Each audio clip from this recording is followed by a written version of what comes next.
ஹே all எல்லோருக்கும் வணக்கம். Welcome back to my channel. இன்றைக்கி உங்களோட ஒரு பிரேக்ஃபாஸ்ட் அண்ட் டின்னர் இது 2 ரெசிபீஸ் தான் ஷேர் பண்ணிக்க போகிறேன். ஏன்னா லஞ்சுக்கு வெளில போயிருந்தோம். விஜயதசமி அன்றைக்கி எடுத்த வீடியோ தான் இது. விஜயதசமி அன்றைக்கி லீவ் இல்லையா, எல்லாருக்குமே லீவு, அதனால் வெளியே போயிருந்தோம். காலையில் பிரேக்ஃபாஸ்ட்டுக்கு பார்த்திங்கன்னா கொஞ்சோண்டு ஒரு கப் மாவு மீந்திருந்தது. அதில் வந்து ஒரு குழிக்கரண்டி அளவுக்கு அந்த ரவை சேர்த்து நல்லா மிக்ஸ் பண்ணி ஒரு 20 to 30 மினிட்ஸ் ஊற வச்சுக்கோங்க. ஊறினா தான் நல்லாயிருக்கும். அது ஊறினதுக்கப்புறம் உங்களுக்கு அந்த எக்ஸ்ட்ரா மாய்ஸ்சர் தண்ணியெல்லாம் இழுத்து கெட்டியாகிடும் மாவு. அந்த மாதிரி கெட்டியானதுக்கப்புறமா நீங்கள் தேவையான அளவு தண்ணி விட்டு மிக்ஸ் பண்ணிக்கலாம். ரொம்ப கெட்டியாகிடுச்சுன்னா இதில் வந்து நான் பொடியாக நறுக்கின கேரட், அதுக்கப்புறம் வந்து பொடியாக நறுக்கின வெங்காயம், கொஞ்சோண்டு கொத்தமல்லி ஆட் பண்ணி மிக்ஸ் பண்ணிக்கிறேன். உங்களுக்கு விருப்பம்னா நீங்கள் வந்து கோஸ் இருந்தால் அது கூட ஆட் பண்ணிக்கலாம். அதுக்கப்புறம் பச்சை மிளகா கண்டிப்பாக ஆட் பண்ணிக்கலாம், ரொம்ப நல்லாயிருக்கும். நான் பச்சை மிளகா குழந்தைங்க சாப்பிட்றதால மட்டும்தான் ஆட் பண்ணலை, இல்லைனா பச்சை மிளகா ஆட் பண்ணாலும் நல்லாயிருக்கும். நல்லா மிக்ஸ் பண்ணிவிட்டு கொஞ்சம் ரொம்ப கெட்டியாக இருக்கிறதால நான் கொஞ்சமாக தண்ணி சேர்த்து மிக்ஸ் பண்ணிக்கிட்டேன். கண்டிப்பாக தாளித்து விடுங்க. தாளித்து விட்டால் ரொம்ப டேஸ்டியாக இருக்கும். நான் குழி பணியாரம் தான் ஊற்ற போகிறேன். இதை வந்து நீங்கள் ரவா இட்லி மாதிரியும் பண்ணலாம். இதில் கொஞ்சமாக கடைசியாக வந்து ஈனோ ஒரு டீஸ்பூன் கலந்து மிக்ஸ் பண்ணிவிட்டு நீங்கள் ரவா இட்லியாக ஊற்றினீங்கனாலும் டேஸ்ட்டாக இருக்கும். சேம் பேட்டர் தான், எந்த டிஃப்ரென்ஸும் கிடையாது. இப்போ நான் குழி பணியாரமாக தான் ஊற்ற போகிறேன் அப்படிங்கிறதால நான் ஒரு சிட்டிங்க பேக்கிங் சோடா போட்டிருக்கேன். இதுக்கு ஈனோ போடலை. நம்ம ஸ்டீம் பண்ணுறதா இருந்தால் தான் ஈனோ போடணும். ஸோ நான் குழி பணியாரமாக ஊற்றுறதால பேக்கிங் சோடா போட்டிருக்கேன். இதை நீங்கள் ஊத்தப்பம் மாதிரி ஊற்றணும்னா எதுவுமே போட வேணாம், ஆஸ் இட் இஸ் நீங்கள் அப்படியே ஊத்தப்பம் மாதிரி பண்ணலாம். பட் இது எய்தர் எனக்கு பிடிச்சது வந்து குழி பணியாரம், அப்படி இல்லைன்னா ரவா இட்லியாக ஊற்றுறது தான் பெஸ்ட்டு. இந்த பேட்டர், அதாவது கொஞ்சமாக ஒரு கப்பு மாவு மீந்திருந்தால் நீங்கள் ரவா நிறையவே அந்த ஒரு கப்புக்கு 1.5 கப்பு ரவா சேர்த்தா மாதிரி மிக்ஸ் பண்ணி நம்ம வச்சிட்டோம்னா அது கிட்டத்தட்ட ரவா இட்லி மாதிரியே தான் இருக்கும். இப்போ நான் வந்து குழி பணியாரம் தான் பண்ணுறேன். தாளிச்சிருக்கிறது ரொம்ப சிம்பிள். எண்ணெயில் கொஞ்சமாக கடுகு, கடலைப்பருப்பு, உளுத்தம்பருப்பு, பெருங்காயம் சேர்த்து தாளிச்சிட்டு அதை ஆட் பண்ணியிருக்கேன். வேறு எதுவுமே சேர்க்கல. கடலைப்பருப்பு, உளுத்தம்பருப்பு இருந்தால் நல்லாயிருக்கும், அது வாயில் கடிக்கும் போது, அதனால் நான் ஆட் பண்ணியிருக்கேன். உங்களுக்கு விருப்பம்னா ஆட் பண்ணிக்கலாம். கொஞ்சமாக ஒரு பிஞ்ச் பேக்கிங் சோடா, இப்போ குழி பணியாரம் தான் ஊற்ற போகிறேன், அதுக்காக கொஞ்சமாக ஒரு பிஞ்ச் பேக்கிங் சோடா போட்டு ஊற்ற போகிறேன். அதே மாதிரி நான் வந்து குழி பணியாரத்துக்கு நல்லெண்ணெய் தான் யூஸ் பண்ணுறேன். நல்லெண்ணெய் யூஸ் பண்ணால் ரொம்ப டேஸ்டியாக இருக்கும். உங்களுக்கு விருப்பமான எண்ணெய் நீங்கள் விட்டுக்கலாம். நெய் விட்டு பண்ணாலும் டேஸ்டியாக இருக்கும். நான் இன்றைக்கி நல்லெண்ணெய் விட்டு தான் பண்ணியிருந்தேன். ஸோ குழி பணியாரம் ஊற்றிட்டு, இது வந்து நான்ஸ்டிக் பேன் தான். நான்ஸ்டிக் பேன் கொஞ்சம் தக்கையாக இருக்குது, சீக்கிரமாகவே வந்து ரொம்ப காஞ்சிடுது. நீங்கள் கொஞ்சம் நம்ம கேஸ்ட் அயர்ன் மாதிரிலாம் யூஸ் பண்ணால் நல்லாயிருக்கும். பட் நான் இதை வாங்கிட்டேன், எனக்கு இதுவே நல்லாயிருக்கு, யூஸ் பண்ணிகிட்ருக்கேன். எனக்கு எதுவுமே ஸ்பாயில் ஆகலை இது இன்னும், அதனால் எனக்கு மாற்றணுங்கிற ஐடியா இப்போதைக்கு இல்லை. பட் இனிமேல் வாங்குறதா இருந்தால் நீங்கள் டேரெக்டாகவே வந்து அயன் கடாய் மாதிரி வாங்குறது, அதை பழகி யூஸ் பண்ணிக்கோங்க. ஈஸியாக இருக்குங்கிறதுக்காக நம்ம ஃபஸ்ட்டு இதை வாங்கிடுறோம். பட் ரொம்ப தக்கையாக இருக்குது. அதே மாதிரி நடுவில் மட்டும் சீக்கிரம் கருக வெந்துடும், அப்புறம் ஒரு சைடு மட்டும் சீக்கிரமாக வெந்துடும். ஸோ நான் அதுக்கு மூடிட்டு நம்ம வந்து திருப்பி திருப்பி வைக்கணும். அப்போ தானே எப்படி சொல்கிறது, சுற்றியும் வேகும். அதே மாதிரி நடுவில் கடைசி எல்லா பக்கமும் ஊற்றிட்டு நடுவில் இருக்க அந்த 3 மட்டும் கடைசியாக ஊற்றுவேன். ஏன்னா நடுவில் ஃபஸ்ட்டு தீஞ்சிரும், அதுக்காக. ஸோ இதெல்லாம் தான் இதோட ட்ராபேக்ஸ். நான்ஸ்டிக்கில் வாங்கினா ரொம்ப தக்கையாக இருக்குது. கொஞ்சம் பெட்டர் குவாலிட்டி, நல்லா திக்காக இருக்க மாதிரி பார்த்து வாங்கினீங்கன்னா இட்ஸ் ஓகே. நீங்கள் மூடி வச்சு கொஞ்சம் நேரம் வெந்ததுக்கப்புறம் நம்ம திருப்பி விடலாம். நான் அந்த பக்கம் சைடில் இதுக்கு தொட்டுக்க பார்த்திங்கன்னா வந்து வேர்க்கடலை சட்னி தான் அரைக்கிறேன். ரொம்ப சிம்பிளான வேர்க்கடலை தேங்காய் போட்ட சட்னி. ஆல்ரெடி வறுத்த வேர்க்கடலை தான் இருந்தாலும் ஒரு 1/4 கப் வேர்க்கடலையை எடுத்து லைட்டாக திருப்பி சூடு பண்ணிக்கலாம். எப்போவுமே வறுத்து நீங்கள் வச்சுருந்தாலும், வேர்க்கடலையை வச்சுருந்தாலும் திருப்பி ஒரு வாட்டி சூடு பண்ணிக்கோங்க அரைக்கிறதுக்கு முன்னாடி. அப்போ தான் அதோட டேஸ்ட்டும் நல்லாயிருக்கும், அது ஃப்ரெஷ்னஸ் நல்லாவும் அரைப்படையும். அது கொஞ்சம் நாள் ஃப்ரெஷ்ஷாக இருக்க மாதிரி இருக்கும்ல, முன்னாடியே நம்ம வறுத்து ஸ்டோர் பண்ணியிருப்போம். வறுத்த வேர்க்கடலை தானே, அப்படியே அரைக்காதீங்க. ஒரு வாட்டி நீங்கள் அதை திருப்பி ஹீட் பண்ணிவிட்டு லைட்டாக வறுத்துட்டு திருப்பி அரைச்சி பாருங்கள், நல்லாயிருக்கும், டேஸ்ட்டில் டிஃப்ரென்ஸ் இருக்கும். நான் ஒரு காரத்துக்கு தகுந்த மாதிரி வரமிளகா, 2 பல் பூண்டு, இது கூட தேங்காய் வச்சு ஒரு 1/2 கப் துருவின தேங்காய் வச்சு அரைக்க போகிறேன். வேறு எதுவுமே கிடையாது. புளி கொஞ்சோண்டு, அவ்வளோதான். வேர்க்கடலை சட்னி நல்லாயிருக்கும். அது ஸ்பெஷலி ஃபார் பணியாரத்துக்கு ரொம்ப நல்லாயிருக்கும் இந்த வேர்க்கடலை தேங்காய் சட்னி. ஸோ ஃபஸ்ட்டு பேட்ச் நான் போட்டு எடுத்துட்டேன். விஜயதசமிங்கிறதால நான் இங்கே பக்கத்தில் இருக்க கோயிலுக்கு ஃபஸ்ட்டு மார்னிங்கே போயிட்டு வந்துட்டு தான் எங்களுக்கு பிரேக்ஃபாஸ்ட் ரெடி பண்ணேன். அதுக்கப்புறம் எங்கள் ஹஸ்பண்டும் திருப்பி சாய்பாபா கோயில் போகலான்னு கூப்பிட்டாரு. ஸோ வேக வேகமாக நான் பசங்களுக்கு பிரேக்ஃபாஸ்ட் பண்ணி வச்சுட்டு நாங்கள் 2 பேர் மட்டும் கோயிலெலாம் போயிட்டு வந்துட்டு தான் திருப்பி பசங்களை கூட்டிகிட்டு வெளில போனோம். இது 2 பேட்ச் ஊற்றினாலே போதும் எங்களுக்கு. கரெக்டாக இருந்தது நான் மிக்ஸ் பண்ண அந்த மாவோட அளவு. எப்போவுமே கடைசியாக அந்த ஒரு கரண்டி இந்த மாதிரி ஒரு குட்டி கப்பு மாவு மீறுதுன்னா இந்த மாதிரி பண்ணி பாருங்கள், நல்லாயிருக்கும்.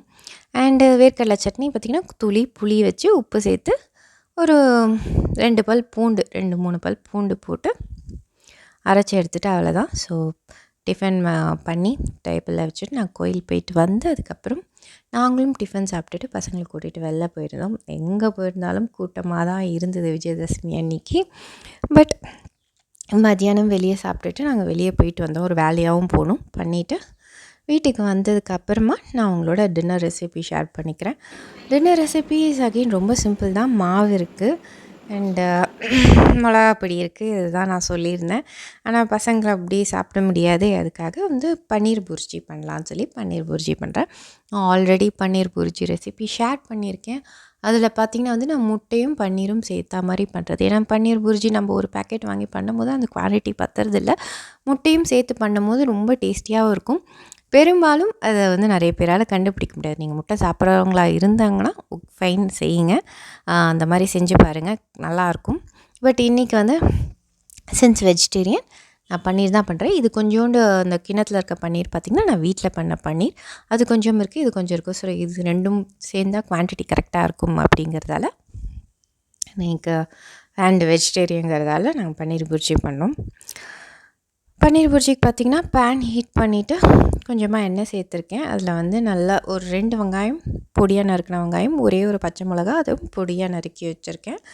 அதை ஆட் பண்ணிக்கலாம். கொஞ்சம் ஜீரகம் சேர்த்துட்டு தாளிச்சிட்டு நறுக்கி வச்சுருக்க வெங்காயம் ஆட் பண்ணி நல்லா வதக்கிக்கோங்க. இஞ்சி பூண்டு பேஸ்ட் இல்லை, அதனால தான் வேக வேகமாக காலி ஆகிடுச்சு. அந்த இதில் போட்டு தட்டி எடுத்து வச்சுருக்கேன். கொஞ்சமாக இஞ்சி பூண்டு 1 டீஸ்பூன், நீங்கள் இஞ்சி பூண்டு பேஸ்ட் போடுறதா இருந்தால் 1 டீஸ்பூன் மாதிரி இஞ்சி பூண்டு பேஸ்ட் போட்டுக்கலாம். போட்டு அதையும் நல்லா வதக்கிக்கோங்க.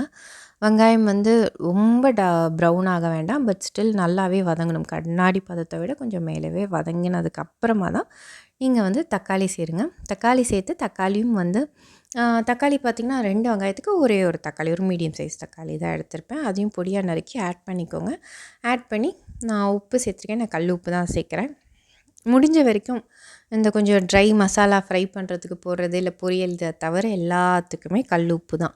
அதுக்கு இந்த ஸ்டேஜ்லேயே நம்ம கல் உப்பு ஆட் பண்ணிடுறதால அது கரைஞ்சிரும். ஒரு வேளை உப்பு கொஞ்சம் கம்மியாக இருந்தால் நான் அதுக்கப்புறமா இந்த தூள் உப்பே ஆட் பண்ணிப்பேன். உப்பு கம்மியாக இருந்து அட்ஜஸ்ட் பண்ணணும் அப்படின்னா நான் கொஞ்சம் கம்மியாகவே போடுவேன் இந்த கல் உப்பு. நான் போட்டு பழக்கம் இருக்கிறவங்க கொஞ்சமாக போட்டு பார்த்துக்கோங்க இவ்வளோ தேவைப்படணும். அப்புறம் நீங்கள் பழகிப்பீங்க. கல் உப்பு பழகிறது ரொம்ப நல்லது. நான் தக்காளி போட்டு கொஞ்சம் நேரம் சிம்மில் வச்சு மூடிட்டோம்னா தக்காளி நல்லா சாஃப்டாகி வெந்துடும் இல்லையா, வெந்து நல்லா சாஃப்ட் ஆகிடும் இல்லையா, அந்த அளவுக்கு ஆனதுக்கப்புறமா நம்ம மசாலாலாம் ஆட் பண்ணிக்கலாம். இப்போ பார்த்திங்கன்னா தக்காளி வந்து நல்லாவே சாஃப்ட் ஆகிடுச்சு. இப்போ இந்த ஸ்டேஜில் நம்ம மசாலாலாம் ஆட் பண்ணிக்கலாம். ரொட்டீன் மசாலா பவுடர் தான். மஞ்சப்பொடி, அதுக்கப்புறம் மிளகாய்த்தூள், தனியாத்தூள், அப்புறம் நான் வீட்டில் வறுத்து அரைச்சி வச்சுருக்க ஜீரகப்பொடி. வெறும் ஜீரகப்பொடி அப்படியே மிக்சியில் போட்டு அரைச்சி யூஸ் பண்ணாதீங்க. அதோட டேஸ்ட் வேறு. அது இந்த மாதிரி சப்ஜியில் சேர்க்கும் போது உங்களுக்கு வேறு ஃப்ளேவர் கொடுக்கும். அதை லைட்டாக ரோஸ்ட் பண்ணி ஒரு மணம் வர அளவுக்கு ஜீரகத்தை ரோஸ்ட் பண்ணிவிட்டு அதுக்கப்புறம் நீங்கள் அரைச்சி வச்சுக்கோங்க. அதுதான் ரோஸ்டட் ஜீரா பவுடர். அந்த பவுடர் தான் யூஸ் பண்ணணும். அந்த பவுடர் நான் இப்போ யூஸ் பண்ணியிருக்கேன். ஏன்னா நிறைய பேர் ஜீரா பவுடர் அப்படின்னா ஜீரகத்தை அரைச்சி போட்டுறீங்க, அது டேஸ்ட்டை கெடுத்து விட்டுரும். ரோஸ்டட் ஜீரா பவுடர் தான் யூஸ் பண்ணோம். ரோஸ்டட் ஜீரா பவுடர், அதுக்கப்புறம் நான் கொஞ்சமாக கரம் மசாலா இதே ஸ்டேஜில் சேர்த்துட்டேன். விருப்பம்னா நீங்கள் கடைசியாக கூட கரம் மசாலா சேர்த்துக்கலாம். நல்லா வதக்கிட்டு நான் வந்து இப்போது மேஜிக் மசாலா இருக்கு இல்லையா, அது ஒரு பேக்கெட் இதில் சேர்த்துக்கிறேன். இது ஆப்ஷனல் தான் கம்ப்ளீட்டாக. இது ஆக்சுவலி ரெசிப்பியில் கிடையாது. பட் இங்கே எங்கள் வீட்டில் எல்லாருக்கும் அது ரொம்ப பிடிக்கும், அதோடய ஃப்ளேவர். ஸோ இப்போது வந்து அது வாங்கிட்டு வந்து வச்சதுலேருந்து எதுக்கு எடுத்தாலும் அதை போடுங்க அப்படின்ட்டுருக்காங்க பசங்க. ஸோ அதனால் நான் ஒரு பேக்கெட் மேஜிக் மசாலா போட்டிருக்கேன். பட் அது இல்லாமல் நீங்கள் அப்படியே பண்ணலாம். As it is same recipe தான். அந்த மசாலா மட்டும் நான் எக்ஸ்ட்ரா போட்டிருக்கேன். அது போட்டு பண்ணிங்கன்னா உண்மையிலேயே ரொம்ப நல்லாயிருக்கும். ஸோ கொஞ்சமாக தண்ணி சேர்த்து அது ஒரு நல்ல ஒரு கொதிக்கட்டும். தண்ணி கொதித்து ஒரு பாயிலிங் கன்சிஸ்டன்சி வந்ததுக்கப்புறமா நான் கையிலேயே உதுத்து வச்சுருக்கிறேன் பன்னீர். எப்போவுமே துருவாதீங்க. ரொம்ப குட்டி கிரேட்டரில் போட்டு துருவின பன்னீரை போட்டிங்கன்னா குழன்னு பிசுன்ட்டு தான் வரும். அப்படி வரக்கூடாது பன்னீர் புர்ஜி. புர்ஜின்றது பேசிக்கலி பொடி மாஸ்.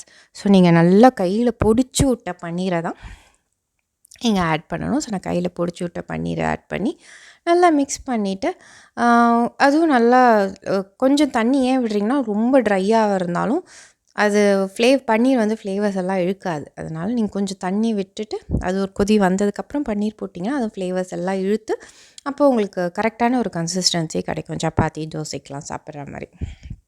கடைசியாக கொஞ்சமாக கசூரி மேத்தி ஆட் பண்ணி நான் ஃபினிஷ் பண்ணிக்கிறேன்.